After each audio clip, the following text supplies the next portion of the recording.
Entre ses punchlines, sa droiture, son charisme ou encore ses opinions tranchées à la hache, qu'on aime ou qu'on n'aime pas le personnage ou bien même les opinions, on est forcément tombé, à un moment donné ou à un autre, sur Monsieur Papacito. Et j'ai déjà fait un Pourquoi ça marche qui englobait les différents youtubeurs de droite. Julien Rochdy, Baptiste Marché, il y avait aussi Papacito, Greg Toussaint, etc. dans laquelle je tentais de répondre au pourquoi ça marche si bien et pourquoi maintenant. Et dans cette vidéo-là, on s'intéresse tout particulièrement au cas Papacito et on va tenter de répondre à la question Papacito, finalement, pourquoi ça marche?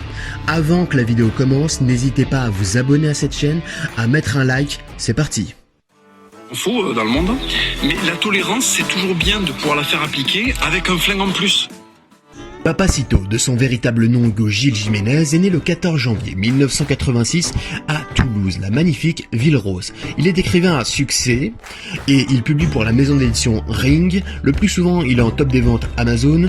De plus, chacun de ses ouvrages se vend par milliers d'exemplaires.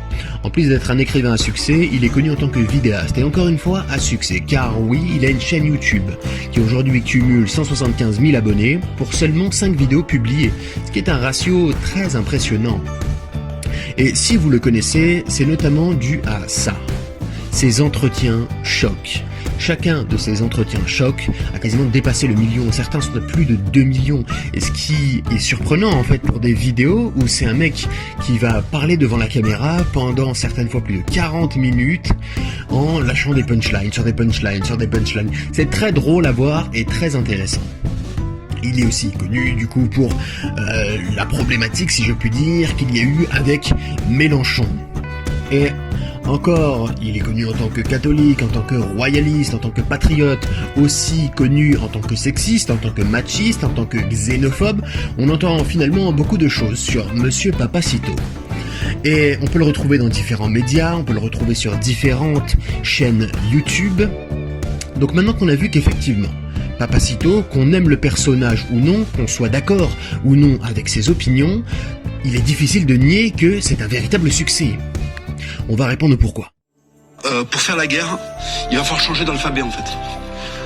Ululundur, qu'est-ce que ça veut dire? Il a l'art de la provocation et la maîtrise de la polémique. De par ses dires, de par ses opinions, de par sa personne ou encore son allure, lorsqu'il provoque, il touche généralement sa cible. Et ça fait parler de lui. Et je crois que le meilleur exemple pour démontrer son talent à la provocation et à la polémique est la problématique récente qu'il y a eu avec Jean-Luc Mélenchon. Papacito sort une vidéo avec Code Reno dans laquelle il teste à quel point le gauchiste est par balle. Donc il y a un mannequin qui correspond en fait au gauchiste, au mec de base qui vote Jean-Luc Mélenchon, ce sont ses dires dans la vidéo, et dans laquelle il va mettre des coups de couteau sur le mannequin, il va tirer sur le mannequin pour tester est-ce que finalement son attirail de gauchiste lui permet d'être par balle, oui ou non. Finalement c'est purement scientifique, ce sont ses dires dans la vidéo et c'est une vidéo qui se veut humoristique. Alors en faisant ça, il savait pertinemment que ça allait faire écho et qu'il y aurait un succès, qu'il y aurait quelque chose, qu'il y aurait une polémique, qu'on en parlerait. Et ça a été le cas. Et il ne pensait même pas que ça irait à ce point-là. À tel point que Jean-Luc Mélenchon, il a porté plainte. Il a porté plainte collectivement, donc tous ensemble, et individuellement, Jean-Luc Mélenchon a porté plainte contre le youtubeur toulousain Papacito. Et Papacito a donné une réponse à Jean-Luc Mélenchon après qu'il ait porté plainte sur la chaîne YouTube Via Plus. Et la vidéo est presque à 2 millions de vues. Donc c'est vous dire à quel point ça a fait parler. La vidéo, si jamais vous la cherchez, a été supprimée car il y a eu énormément de signalements. Et cette vidéo-là se voulait humoristique, donc certaines personnes l'ont appréciée, l'ont trouvée très drôle et très amusante, et d'autres personnes l'ont trouvée violente, l'ont trouvée agressive, trop dure, n'ont pas aimé les propos qui étaient tenus dedans, et donc ça a beaucoup fait parler. Papacito, c'est un petit peu ça, on l'aime ou on le déteste. Et cette maîtrise de la provocation qui fait mouche et polémique ne saurait être sans son don. Écoute, tu mérites d'être un tabouret humain, mais en fait on va te donner ta chance et finalement tu vas être journaliste. S'il y a bien un don qu'il faut lui reconnaître, c'est celui de la punchline. Doublé d'un franc-parler comme j'en ai très rarement vu, Papacito sait faire mouche, que ce soit en interview, que ce soit dans ses vidéos ou encore dans ses livres, il a toujours la bonne punchline au bon moment. Et c'est pour ça que ses vidéos marchent aussi bien, que ses entretiens chocs marchent aussi bien, que ses livres marchent aussi bien. Les gens savent qu'ils vont voir de la punchline sortie de je ne sais où, avec des métaphores très éloignées qui va ramener à la réalité objective et qui va rendre extrêmement drôle et surprenant. Et Papacito, il est toujours dans ses punchlines, dans son idéologie à lui, dans son combat idéologique. Et ça nous emmène au prochain point.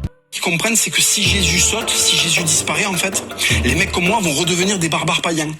Dans une France toujours plus inclusive, toujours plus personnelle, toujours plus féministe, re-questionnant perpétuellement les choses, le genre homme, le genre femme, la culture, l'histoire, le patrimoine de la France, cette France-là va plaire à nombre de personnes et déplaire à beaucoup d'autres. Et c'est là où des personnages comme Papacito ont tout leur sens, puisque toutes les personnes qui ne sont pas en accord avec ces dogmes-là vont trouver en Papacito la vérité qu'ils recherchent. Pour ceux qui n'auraient pas compris, on va dire qu'à ma gauche, il y a Papacito.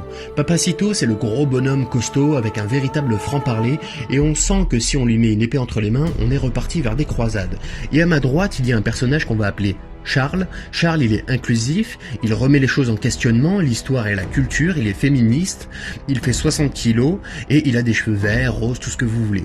Alors dans les deux cas de figure, je caricature à mort pour que vous compreniez effectivement que si on sort dehors, il n'y a pas que des personnes avec la peau sur les os et des cheveux verts, roses ou je ne sais quoi, et de l'autre côté, il n'y a pas que des personnes avec des épées et gros costauds qui sont prêts à partir en guerre. Allez, c'est reparti! Non, il n'y a pas tout ça. Et ce que représente Papacito va trouver sens chez certaines personnes, et ce que représente Charles va trouver sens chez d'autres personnes.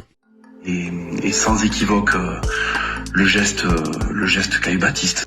Il a une personnalité très forte, très impactante, et c'est réellement le type de personne qu'on aime ou qu'on déteste.